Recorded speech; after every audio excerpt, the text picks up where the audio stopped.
प्रणम्य परमात्मानं सिद्धं त्रैलोक्यवन्दितं स्वाभाविकचिदानन्द स्वरूपं निर्मलाव्ययम् शुद्धजीवादिद्रव्याणां देशकं च जिनेश्वरम् द्रव्यसङ्ग्रहसूत्राणां वृत्तिं वक्षे समासतः जीवमजीवमदव्वम् जिणवरवसहीन जेणनेतिष्ठं देविन्दविन्दवन्दं वन्दे तं सर्वदा शिरसा कहे जीव अजीव जिनवर वृषभ नीलोक में वे वंद्य सुरपति वृंद से वंदन करूं कर जोड़ अणुगुरुदेह पमाणो उव संहारप सप दो चेता असमूह दो व्यवहारा निश्चय दो असंख दे सोवा। कल 31वीं नंबर की गाथा के संदर्भ में शुरू हुई थी। द्रव्याश्रव का स्वरूप, भावाश्रव की चर्चा हो गई थी। द्रव्याश्रव का स्वरूप की गाथा यहाँ पढ़ते हैं। नानावर्णादीनं जोगं जम्पुगलं समासवधि दव्वासवो सणेयो अणेयभेयोजिना खादो। ज्ञानावर्णादि कर्मों के योग्य जो पुद्गल आते हैं वो क्या कहलाते हैं? उनको क्या जानना चाहिए? उनको द्रव्याश्रव जानना चाहिए। और ये द्रव्याश्रव अनेक प्रकार के भेद वाला है, ऐसा श्री जिनेन्द्र भगवान ने कहा है। टीका। सहज शुद्ध केवल ज्ञान को अथवा अभेद की अपेक्षा से केवल ज्ञानादि अनंत गुण के आधारभूत ज्ञान शब्द से वाच्य परमात्मा को जो आवृत्त करता है अर्थात ढकता है, उसे ज्ञानावरण कहते हैं। पहला जो शब्द था ज्ञानावर्णादीनम, उसी की व्याख्या कर रहे हैं। ज्ञानावर्णादि का मतलब क्या है? तो ज्ञानावरण किसे कहते हैं? जो ज्ञान पर आवरण डाले, ज्ञान को आवृत करे, उसे ज्ञानावरण कहते हैं। सामान्य शब्दों में हम ऐसा कहते हैं। उसी बात को यहाँ कह रहे हैं कि ज्ञान कौन सा है? सहज शुद्ध केवल ज्ञान को, सहज शुद्ध केवल ज्ञान को, अर्थात जो केवल ज्ञान रूप जो ज्ञान की पर्याय है, 5 ज्ञानों में से जो केवल ज्ञान रूप अवस्था है वो, अथवा जो ज्ञान मात्र है वो भी ज्ञान कहलाता है। तो सहज शुद्ध केवल ज्ञान को अथवा अभेद की अपेक्षा से केवल ज्ञानादि अनंत गुण के आधारभूत, केवल ज्ञानादि अनंत गुण किस में रहते हैं? आधारभूत। केवल ज्ञानादि अनंत गुणों का आधार क्या है? जैसे घी है हमारे पास में, तो वो घी किसके आधार से है? कि किसी न किसी बर्तन में है, डब्बे में है, तो वो डब्बे के आधार से घी है। यद्यपि निश्चय से देखा जाए, जैसे आकाश द्रव्य की बात हम करते हैं कि सभी द्रव्य कहाँ रहते हैं? कि आकाश में रहते हैं। तो वहां ये बात भी देखी हमने कि निश्चय से तो सभी द्रव्य अपने अपने में ही रहते हैं। ऐसे ही निश्चय से सभी द्रव्य अपने अपने आधार से ही हैं, कोई किसी के आधार से नहीं है। कौन किसे आधार? जगत में सब अपने आधार। तो जगत में वास्तव में निश्चय से तो कोई किसी को आधार नहीं है, लेकिन फिर भी व्यवहार से, कौन से व्यवहार से कहेंगे कि ये इसके आधार से? उपचरित असद्भुत व्यवहार से इस तरह का संयोग देख के, तो जैसा यद्यपि प्रत्येक द्रव्य अपने अपने में रहता है, लेकिन फिर भी व्यवहार से, उपचार से कहते हैं कि ये द्रव्य आकाश में रहते हैं। उसी तरह से यद्यपि सभी द्रव्य अपने अपने आधार से रहते हैं, फिर भी व्यवहार से उनको एक दूसरे के आधार पर कहा जाता है। हाँ आंटी बोलिए। अनुच्छेद नहीं आएगा, क्योंकि ज्ञान गुण दर्शन को सब एक ही आधार तो एक आत्मा है सबका। नहीं तो नहीं किया जा सकते ना। अभी मैं केवल वो जीव द्रव्य आकाश में रहते हैं उसकी बात पूछ रही थी। आत्मा में गुणों की बात करेंगे तो वो असद्भुत में जाएगा ही नहीं, वो तो फिर सद्भुत में जाएंगे, वो तो सद्भुत में जाएंगे। अभी अपन असद्भुत की बात कर रहे थे, उदाहरण वाली बात कर रहे थे। तो व्यवहार से इसलिए ऐसा कहा जाता है कि द्रव्य एक दूसरे के आधार से रहते हैं। तो यद्यपि घी अपने में है, घी कहाँ है कि घी में है, लेकिन फिर भी व्यवहार से कहा जाएगा घी डब्बे में है। एक ऐसा उदाहरण भी आता है मजाक का कि ऐसा ही गुरुजी ने पढ़ाया कि घी अपने आधार से, घी मतलब कोई द्रव्य तो किसी द्रव्य के आधार से नहीं होता है। और फिर शिष्य को कहा बाजार से घी लेकर आओ, तो वो एक बर्तन में घी लेकर आया। आजकल तो, पहले के जमाने में तो अपना बर्तन ले जाना पड़ता था, कुछ भी सामान लाना हो तो वो अपना बर्तन ले गया, उसमें घी रखा, फिर वो सोचता रहा, चिंतन करता रहा। गुरुजी ने सिखाया था कि घी के आधार से डब्बा है कि डब्बे के आधार से घी है, कौन किसके आधार से है, कोई किसी के आधार से नहीं है, तो ट्राई करता हूँ। और उसने सोचा घी तो अपने ही आधार से है और डब्बे को उलट दिया, तो क्या हुआ, वो सारा घी फैल गया। तो व्यवहार में ये भी ख्याल में रखना पड़ेगा, यानी कहाँ कौन सा कथन किस अपेक्षा से चल रहा है, हम किस भूमिका में है। लौकिक कार्य, लौकिक बातें वो व्यवहार, इसीलिए व्यवहार नए है, इसीलिए वो अप्रयोजन भूत नहीं है। तो बाहर के काम उसके हिसाब से चलेंगे, लेकिन मान्यता में क्या होना चाहिए कि मान्यता में वास्तव में कोई किसी के आधार से नहीं है। तो यहाँ तो क्या कह रहे हैं, यहाँ बाहर वाला आधार आधे नहीं है कि बाहर में एक द्रव्य दूसरे द्रव्य को आधार है। यहाँ तो एक ही द्रव्य के जो गुण है, यहाँ तो निश्चय आधार आधे की बात है। तो प्रत्येक द्रव्य के जो अनंत गुण हैं, आधार आधे समझ में आ गया। जैसे टेबल आधार है, पुस्तक उस पे रखी है, टेबल के आधार से पुस्तक है, कुर्सी के आधार से हम हैं। अभी ऐसा कहें कि आप अपने आधार से और बच्चे नीचे से आके कुर्सी खिसका लें, कि आप तो अपने आधार से बैठे हो, तो क्या होगा, आराम से गिरेंगे नीचे। इसलिए वो व्यवहार की बात इस तरह से आधार आधे कहा जाता है। यहाँ बता रहे हैं एक ही द्रव्य, एक द्रव्य है, उस द्रव्य में अनंत गुण होते हैं। तो वो गुण किसके आधार से रहते हैं, गुण है, गुण की परिभाषा क्या है तत्वार सूत्र में, बोलिए किसको याद है तत्वार सूत्र की गुण की परिभाषा। निर्गुणा गुणा, बढ़िया।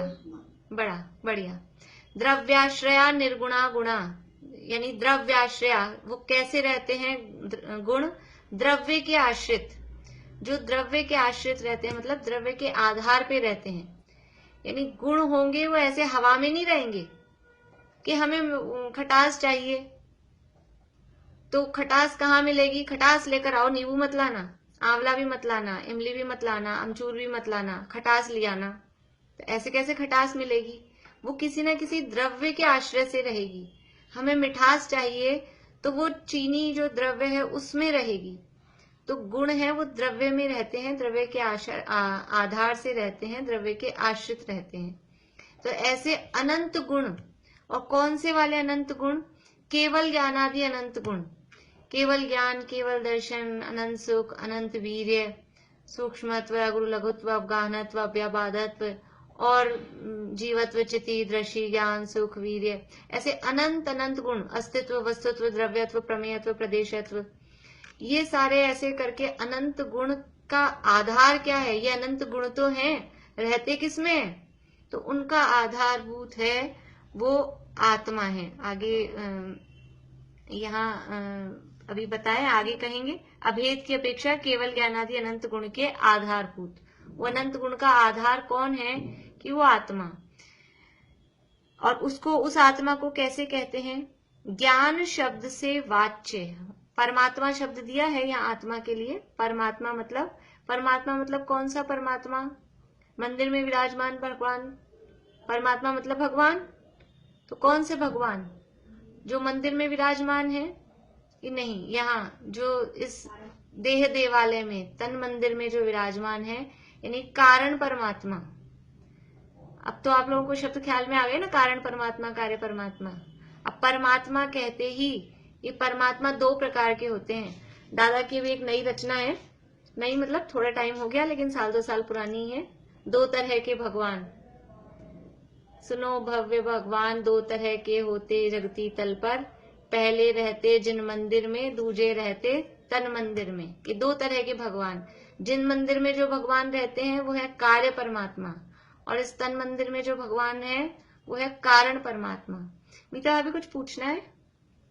नहीं, शक्तियाँ गुण में क्या फर्क है? जैसे 43 शक्तियाँ और अनंत गुण है, तो इन दोनों में फर्क है? देखो, सामान्य रूप से कहें तो कोई फर्क नहीं है। जो गुण है वो शक्ति है, जो शक्ति है वो गुण है। सामान्य रूप से कोई फर्क नहीं है। लेकिन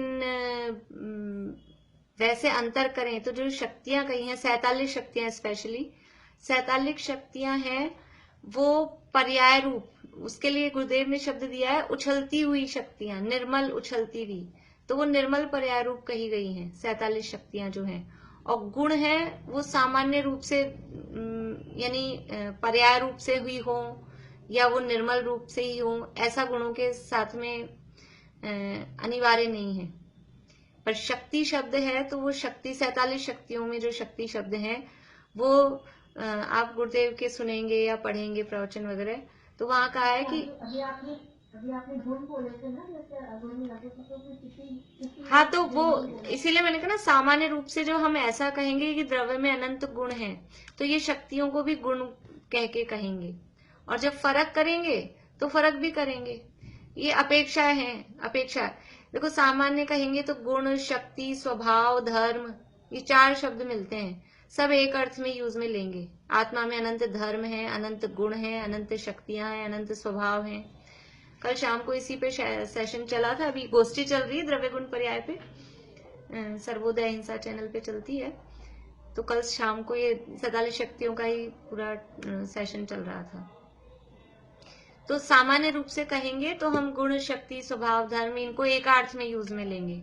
और जब इसमें भेद करेंगे तो भेद भी करेंगे कि गुणों की पर्याय होती है, धर्म की पर्याय नहीं होती है, और शक्ति है वो यानी गुण रूप भी शक्ति होती है, धर्म रूप भी शक्ति होती है। ऐसे अलग अलग उसके भेद भी करेंगे। स्वभाव किसे कहते हैं, लक्षण किसे कहते हैं, लक्षण अलग है।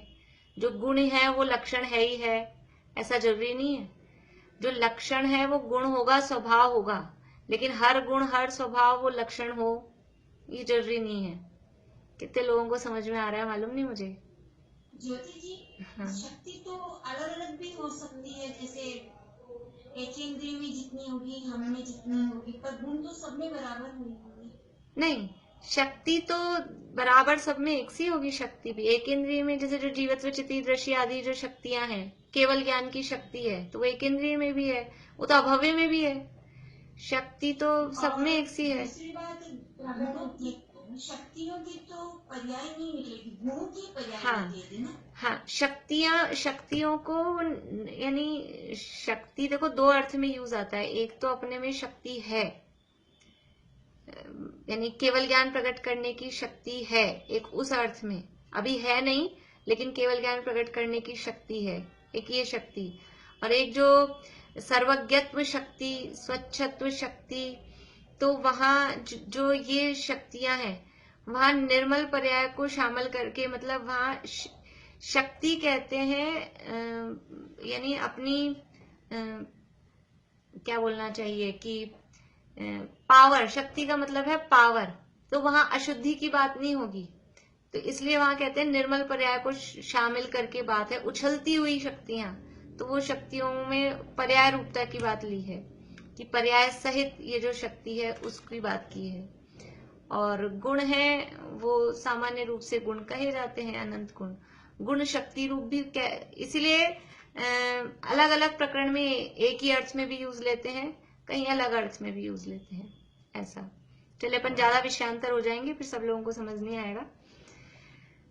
तो यहाँ बात कह रहे हैं कि जो केवल ज्ञानादि अनंत गुणों का आधारभूत है ऐसा परमात्मा कौन है? वो परमात्मा की कारण परमात्मा।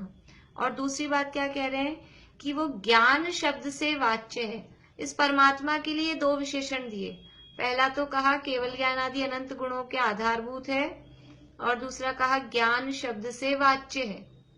ज्ञान शब्द से वाच्य मतलब कल थोड़ी सी बात अपन ने की थी, वाच्य वाचक।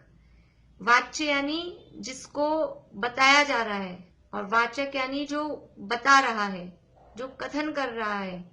ये अपने शुरू में भी आया था ये शब्द इस तरह के, पहली गाथा में ये शब्द आए थे अपने।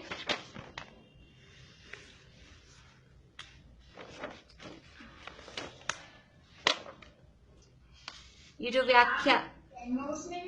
व्याख्यान व्याख्ये ये जो शब्द थे ना, उसका अर्थ यही था, वाच्य वाचक जैसा। अभिधेय वाच्य प्रतिपाद, पेज नंबर 8 पे देखिए, यहाँ ये शब्द आए थे, बिल्कुल वही शब्द हैं, पेज नंबर 8 पे तीसरी लाइन का लास्ट शब्द। अनंत ज्ञानादि अनंत गुणों के आधार रूप परमात्मा आदि का स्वभाव वह अभिधेय यानी वाच्य है। शास्त्र का वाच्य क्या है? इस शास्त्र द्रव्य संग्रह शास्त्र से बताना किसको चाह रहे हैं? ये जो गाथाएं लिख रहे हैं 58 गाथाएं, इन 58 गाथाओं से दिखा किसको रहे हैं? वाच्य का मतलब है हम जो शब्द कह रहे हैं उसको, उससे किसको बता रहे हैं। जैसे हम उंगली दिखाते हैं बच्चे को, वो देखो आकाश में चंद्रमा, तो ये उंगली है, ये किसको दिखा रही है? उंगली दिखाने के लिए उंगली नहीं दिखाते, ये उंगली तो है वाचक। यद्यपि शब्दों के साथ लगाते हैं वाचक, लेकिन ये तो दिखाने वाली है, दर्शाने वाली है। और दिखा किसको रहे हैं? कि ऊपर आकाश में चंद्रमा को, तो वो चंद्रमा है वाच्य। ऐसे ही ये जो शब्द हैं, ये गाथाएं हैं, ये तो दिखाने वाली हैं, बताने वाली हैं। उससे बता किसको रहे हैं? उससे बता रहे हैं अपने परमात्मा को, कारण परमात्मा को। तो यहाँ भी कह रहे हैं वाच्य के अभिधेय और प्रतिपाद्य ये तीनों समानार्थक है। तो यहाँ भी कह रहे हैं कि ज्ञान शब्द से वाच्य, ज्ञान कहते ही हमको क्या दिखता है? जैसे कल आपको उदाहरण दिया था, हमने गाय बोला, गाय बोलते ही सबको क्या दिख गया? गाय दिख गई, शब्द नहीं दिखा। गाय ऐसे लिखते हैं, वो शब्द नहीं दिखा। बोर्ड पे गाय शब्द लिखा हुआ है तो अकेला वो शब्द नहीं दिखता है, उससे हमको वो वस्तु दिखती है। आजकल जैसे नर्सरी केजी में बच्चों को पढ़ाते हैं ना, तो ये टेक्निक मतलब इस तरह की स्टाइल कि उनको रेड कलर सिखाना है कि एप्पल बतानी है, तो खाली चित्र नहीं बनाते, वो एप्पल लाके दिखाते हैं कि लाल लाल चीजें। उन दिन उनके डे रखते हैं, आज रेड कलर डे है, आज येलो कलर डे है, तो उससे वो बच्चों को वो समझ में आता है। तो वो जैसे ही अब कहा एप्पल, तो एप्पल कहते ही हमको क्या दिख जाता है? वो एप्पल दिख जाती है। तो एप्पल तो है शब्द, ये मुंह से शब्द निकले, इस शब्द से दिखाया किसको है? वाच्य क्या है? वाच्य है वो वस्तु। शब्द से के माध्यम से वस्तु ख्याल में आती है। कोई भी शब्द हम बोल रहे हैं, उस शब्द के माध्यम से हमको वस्तु ख्याल में आती है। जिसके भी जो भी नाम है, जो जो अपने अपने नाम है, तो वो नाम तो शब्द है। यहाँ आपकी मान लीजिए वीडियो बंद है, अब यहाँ नाम दिख रहा है, या जो भी हमको नाम दिख रहा है, तो नाम से हमको ख्याल में आता है। स्मृति लिख रहा है तो हमको ख्याल में आता है मीनू दी है। यहाँ प्रत्यक्ष जैन लिख रहा है तो हमको ख्याल में आता है। कौन ख्याल में आता है? ये शब्द नहीं दिख रहे कि ये वर्षा भाभी है, वो वस्तु ख्याल में आती है। ऐसे ही यहाँ पर ये ज्ञान शब्द कहा, तो ज्ञान शब्द कहते ही तुरंत यदि हमें ज्ञान शब्द का भाव मालूम हो, हमको पानी शब्द सुनते ही पानी का भाव मालूम है, पानी क्या होता है, तो तुरंत हम पानी लेकर आते हैं, पीते हैं, जिसको चाहिए उसको देते हैं। तो हमें ज्ञान शब्द का भाव ख्याल में है क्या? ज्ञान शब्द कहते ही हमें आत्मा पकड़ में आना चाहिए, तब वो वास्तव में उसका सही प्रयोजन, जो वाच्य वाचक संबंध है, शास्त्र का जो प्रयोजन है, वो सार्थक फलीभूत होता है। तो ज्ञान शब्द से क्या कहा जा रहा है? ज्ञान शब्द किस वस्तु को बता रहा है? एक ज्ञान शब्द अपने कारण परमात्मा को, ज्ञान शब्द से वाच्य परमात्मा, ज्ञान शब्द कहते ही वो आत्मा समझ में आता है, और उसको क्या कर रहा है? ये आवृत करता है, ढकता है। ये जो कर्म है, ये एक कर्म ऐसा है जो अपने शुद्ध केवल ज्ञान को या अभेद न से कहें तो जो अपना केवल ज्ञानादि अनंत गुणों का आधारभूत ऐसा मेरा कारण परमात्मा या ज्ञान शब्द से जो वाच्य मेरा परमात्मा है उस परमात्मा को आवृत्त करता है। इसलिए गुरुदेव श्री ने ऐसा कहा, इसको ज्ञानावरण कहो या आत्मावरण कहो, एक ही बात है, क्योंकि ज्ञान शब्द से वाच्य क्या है? ज्ञान शब्द आत्मा को बताने वाला है। ज्ञान मात्र आत्मा, कहीं कहीं तो ऐसा है कि आत्मा को ज्ञान ही कहा, आत्मा ज्ञानम स्वयं ज्ञानम, आत्मा ही ज्ञान है, ज्ञान ही आत्मा है। तो ज्ञान है वो आत्मा का विशेष गुण है। देखो और गुणों में अपन आत्मा की इतनी मुख्यता वो नहीं करते, लेकिन ज्ञान गुण ऐसा है कि वो ज्ञान गुण सब गुणों में प्रधान है, और वो एक तरह से कभी तो ज्ञान गुण के रूप में प्रयोग में आता है और कभी कभी वो ज्ञान पूरे आत्मा के लिए ही ज्ञान शब्द कह देते हैं, क्योंकि एकदम विशेष अलग सबसे एक्स्ट्राऑर्डिनरी गुण है। इसलिए यहाँ कह रहे हैं सामान्य गुण, सामान्य गुण है। सामान्य गुण किसे कहते हैं? सामान्य गुण किसे कहते हैं? जो सहज है, जो सहज ही मतलब उसका गुण है। विशेष तो मतलब नहीं, ये विशेष गुण है। सामान्य गुण की डेफिनेशन क्या है मिता अभी? सामान्य गुण की डेफिनेशन क्या है? जो सब द्रव्यों में पाया जाता है। सब द्रव्यों में पाया जाता है। तो जो सब द्रव्यों में पाया जाता है उसे सामान्य गुण कहते हैं। तो ज्ञान सब द्रव्यों में पाया जाता है क्या? ज्ञान सब द्रव्यों में नहीं पाया। ज्ञान तो आत्मा का विशेष, अत्यंत विशेष, मतलब विशेष गुणों में भी विशेष। ये तो हम बता रहे हैं अभी यहाँ कि ज्ञान तो एक्स्ट्राऑर्डिनरी है, अकेला विशेष ही नहीं है, असाधारण गुण है ज्ञान। ऐसा ज्ञान जैसे आत्मा का जो सहज जो गुण जो उसमें ही है, मतलब विशेष में उसमें ही है ना। जैसे तो गुण सारे ही सहज, देखो सहज गुण अलग से कहने की क्या बात है, गुण तो सारे ही सहज हैं, गुण तो सभी द्रव्य में होते ही हैं। इसमें ज्ञान में अलग से कोई सहजता हो ऐसा नहीं है, गुण तो सहज ही है, स्वभाव रूप ही है। सहज कहने से वो सामान्य हो गया ऐसा नहीं है। ज्ञान आत्मा कभी दिखाई नहीं दिया ना, तो वो ज्ञान कहते ही वो आत्मा ख्याल में नहीं आता है। ये बात है जरूर आता है कि हम अपरिचित हैं। ये जो भोग बंधन की कथा है ना, ये काम भोग बंध की कथा, ये तो अनादिकाल से यही सुनी है, यही अनुभव में की है, इसी का उपदेश देते हैं, इसी का परिचय है, तो वो तो तुरंत ख्याल में आता है। दुनिया भर के जितने शब्द कहो कहते ही ख्याल में आता है एक बार में, लेकिन ये अपने स्वभाव का अनादिकाल से आज तक ख्याल नहीं लिया तो पता ही नहीं चलता है। बोलिए। हाँ, तो ये हम फील करें ना कि अभी ऐसा हम देखें कि ज्ञान, ये जो हम शब्द पढ़ रहे हैं ना, वास्तव में ये शब्द तो शब्द की जगह है। हम बोलते हैं मेरे ज्ञान में आ गया, ज्ञान में क्या आया? शब्द किताब तो अपनी जगह है, उसके अक्षर भी उसकी जगह वही है। फिर हमें जानने में क्या आ रहा है कि अपने ज्ञान में अपने ही ज्ञान का आकार बन रहा है। ये जैसे अब आप लोग सब मेरी स्क्रीन पे दिख रहे हो, तो आप सब उठ के यहाँ आ गए क्या? आप अपनी स्क्रीन पे भी हो, आप मेरी स्क्रीन पे भी हो, और जितने लोग हैं ना, कितने लोग हैं? 25 लोग हैं। 25 की स्क्रीन पे 25 जने हैं, तो 25 हो गए। कि ये सब हर स्क्रीन अपना अपना बना रही है, हर स्क्रीन के अपने अपने ये व्यक्ति बन रहे हैं। ऐसे हर ज्ञान में ये अपने अपने आकार बन रहे हैं। यानी हम किसको जान रहे हैं? हम अपने ही ज्ञान को ही जानते हैं, अपना ज्ञान ही अपने में जानने में। जीवा का जो हमें जो दिख रहा है ज्ञान, जो वो भी तो ज्ञान ही हुआ ना, जो ये दिख रहा है वो भी तो ज्ञान है, उसकी ज्ञान ही तो है। लेकिन उसमें हम ज्ञान को नहीं पकड़ रहे ना, जो गे दिख रहे हैं हम उसमें गेयों को देख रहे हैं, ये है ये है ये है। उसमें हम ज्ञान सामान्य का अनुभव करें कि ये सब ये ज्ञान है, तब वो भेद विज्ञान होता है। आप बोले ना ज्ञान सामान्य, कैसे मेरा तात्पर्य ये। तो आप सामान्य गुण बना रहे हो उसको। ज्ञान सामान्य अलग चीज है, सामान्य गुण अलग चीज है। चलो घूम फिर के आ गए आपकी बात पे। निशा आंटी बोलिए। ये जो ज्ञान गुण है, ये भी आत्मा की परिणाम में परिणामकत्व शक्ति की वजह से ही ज्ञान गुण के कारण हो सकती है। हाँ, ये ज्ञान से रिलेटेड शक्तियां हैं, जानने में आने योग। हाँ, जाने स्वपर को वा स्वपर के जानने में आए भी, ये सब ज्ञान से रिलेटेड बहुत सारी शक्तियां हैं। कल का अच्छा था, आप लोगों को जिनको समय हो, कल शाम का जो गोष्ठी चल रही थी 47 शक्तियों पे थी, द्रव्य गुण पर्याय वाली जो गोष्ठी चल रही है, मैं डाल दूंगी ग्रुप में, और लिंक सर्वोदय इंस्टा पे चल रहा है, वैसे तो अभी चल ही रही है। कल सुबह की भी बहुत अच्छी थी, दृष्टि के विषय पे था। कल सुबह का विषय भी बहुत अच्छा था, अच्छे थे सब विद्वान भी, सभी अच्छे ही हैं, अच्छा चल रहा है विषय, तो मैं डालूंगी ग्रुप पे।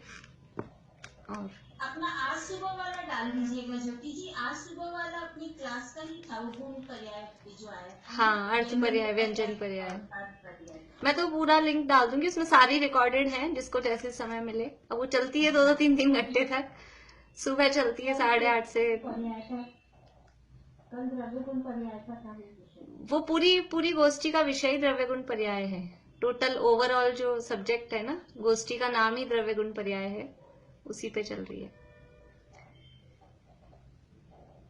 देखिए, तो यहाँ कह रहे हैं ज्ञान शब्द से वाच्य परमात्मा को जो आवृत्त करता है। हाँ जी आंटी, गोष्ठी कितने बजे से है? गोष्ठी सुबह 8:30 से 10:30-11 बजे तक हो जाती है, फिर अभी 1:30 बजे से चालू हो जाती है दिन में, तो वो 4-4:30 तक चलती है। फिर रात को 7 बजे से 7 से लेके 10 बजे तक रात को चलती है। और सुबह पूजन भी तो है ना? हाँ, सुबह 7 बजे से पूजन भी है। वो तो चलते ही रहते हैं, मतलब जिसको जैसा जितना समय मिले उस हिसाब से सुने।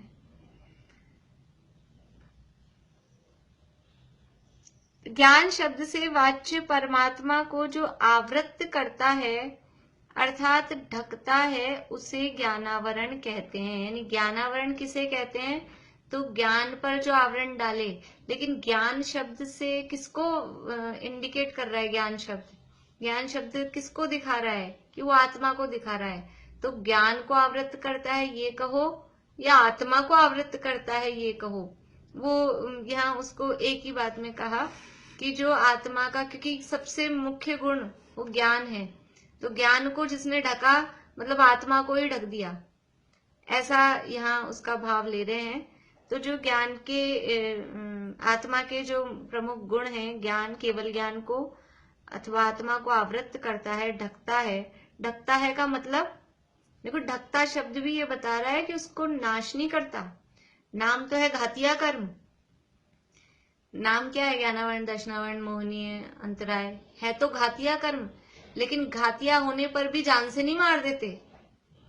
घातिया कर्म, आवरण कर्म, ज्ञानावरण, दर्शनावरण, वो ऐसे हैं कि बस ढक ही पाते हैं। इतनी ताकत नहीं है कि पूरा पूरा घात कर दें, जान से ही मार दे, बेहोश कर देते हैं। बेहोश करने जितनी ही ताकत इन कर्मों में है, पूरा उसका अस्तित्व खत्म कर दे, ऐसा नहीं है। तो ज्ञान पे आवरण डालकर भी वो आत्मा को ढक रहे हैं, फिर भी वो ज्ञान का अंश बराबर प्रकट ही रहता है। इतनी शक्ति, यानी इतनी पावर अपने में खुद में है कि वो अनंत कर्म परमाणु आते हैं बांधने को प्रति समय। पीछे पढ़ा था अपन ने, यदि वो आकाश के एक प्रदेश पे असंख्य अनंत नहीं रहे तो जीव बंध ही नहीं सकता है। तो अनंत आते हैं हर समय, फिर भी वो अनंत अनंत मिलके भी इतना नहीं कर सकते कि आत्मा के पूरा काम तमाम कर दें, ऐसा नहीं कर सकते। वो अंश बराबर बना ही रहता है। तो ज्ञान को ढकते हैं। जैसे सूर्य का उदाहरण दिया ना मोक्षण प्रकाशक में, कि सूर्य के आगे बादल आ जाएं, लेकिन फिर भी वो एक, ये तो अपन भेद कर पाते हैं कि भी दिन है, जैसे अभी मौसम हो रहा है, लेकिन दिन और रात का जो भेद होता है वो पता लग जाता है। ऐसे ही जड़ और चेतन का भेद, कितना ही तीव्र ज्ञानावरण का उदय हो, लेकिन ये जड़ है और ये चेतन है, ऐसा भेद उसमें मालूम पड़ता ही है। ज्ञानियों को मालूम पड़ ही जाता है। अब जो अज्ञानी है उनको खुद की खबर नहीं है, तो दूसरे की कहाँ खबर ले पाए, ऐसा है।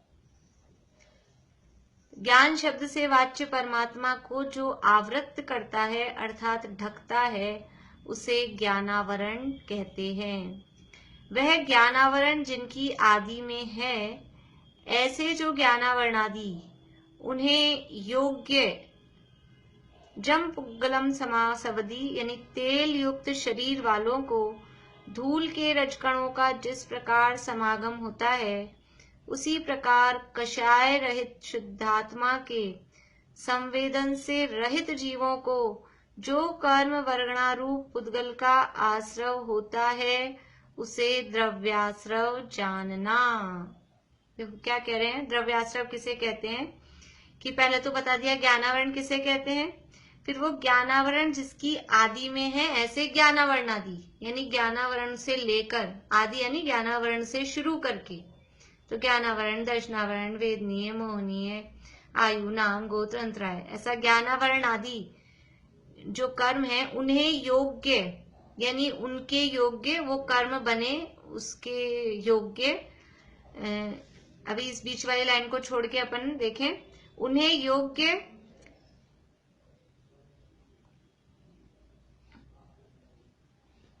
ये तो उदाहरण है तेल युक्त शरीर वालों को, तो उन्हें योग्य रजकणों का जिस प्रकार समागम होता है, ऐसे देखें, यानी बीच में उदाहरण दिया कि तेल युक्त शरीर वालों को धूल के रजकणों का जिस प्रकार समागम होता है, जिसके शरीर पर तेल लगा हुआ है उसको धूल आके चिपकती है। सर्दी में हम थोड़ा लगाते हैं तेल, चिकनाई, इस तरह की चीजें, तो वो ज्यादा धूल चिपकती है, गंदगी यानी गंदी होती है जल्दी कॉलर वगैरह।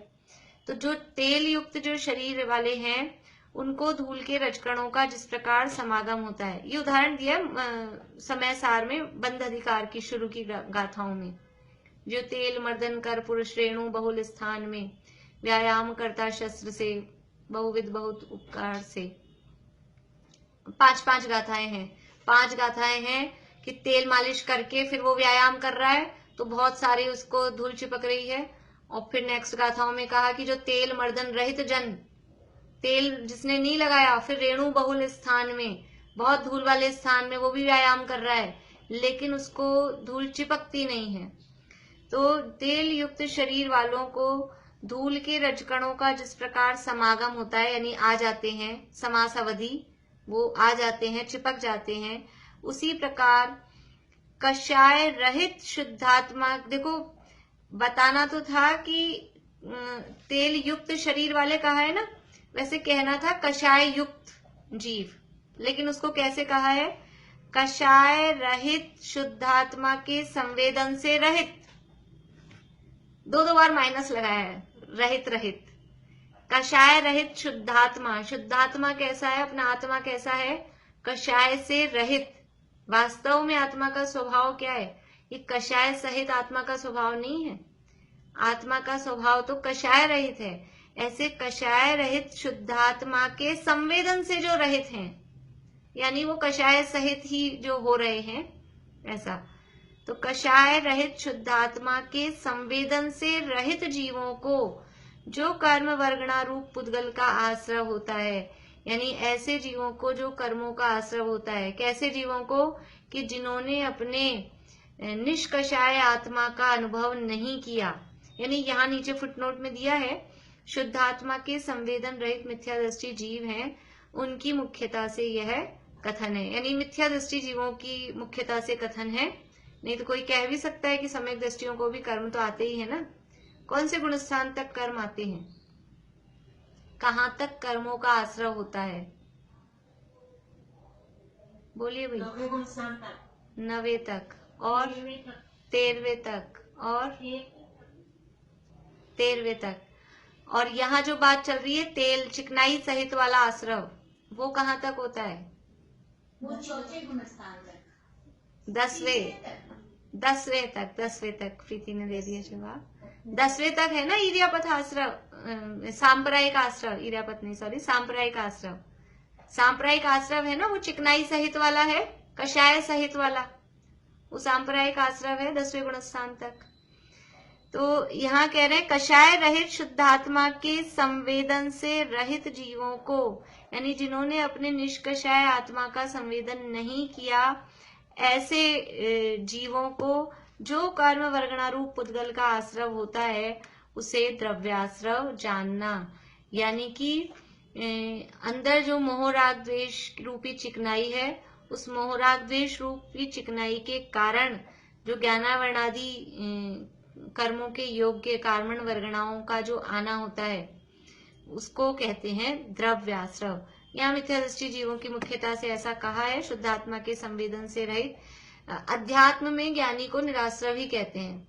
यानी इससे ये बात पता लगती है, यहाँ जो कहा ना, कषाय रहित शुद्धात्मा के संवेदन से रहित जीवों को जो आश्रव हो रहा है, यानी जो मिथ्या दृष्टि जीव हैं, उनके जो कर्म आ रहे हैं, उसका नाम द्रव्याश्रव। तो इससे ये निकलती है बात कि ज्ञानी को आश्रव से रहित मानते, ज्ञानी को निराश्रव मानते हैं। यद्यपि 10वें गुणस्थान तक सांप्रदायिक आश्रव है कर्णानुयोग की अपेक्षा से, लेकिन फिर भी अध्यात्म में कहेंगे कि उसके आश्रव ही नहीं है, क्योंकि असली जो आश्रव था वो मोहनी के साथ वाला, मिथ्यात्व के साथ वाला था, वास्तव में वो उसके नहीं है, तो उसको निराश्रव ही कहते हैं। इस प्रकार से यहाँ ये द्रव्याश्रव की बात कही है कि यानी शॉर्ट में अपन कहें तो क्या कह सकते हैं कि ज्ञानावरणादि कर्मों के योग्य जो कार्मण वर्गणा रूप पुद्गलों का आना होता है, उसको द्रव्याश्रव कहते हैं। और यहाँ पूरी टीका में व्याख्या की ज्ञानावरण की, ज्ञान की, ज्ञानावरण की, और फिर वो आश्रव किस प्रकार से होता है, उसे यहाँ द्रव्याश्रव कहा है। और थोड़ी सी चर्चा और है इसमें, आगे कल करेंगे अपन और बात।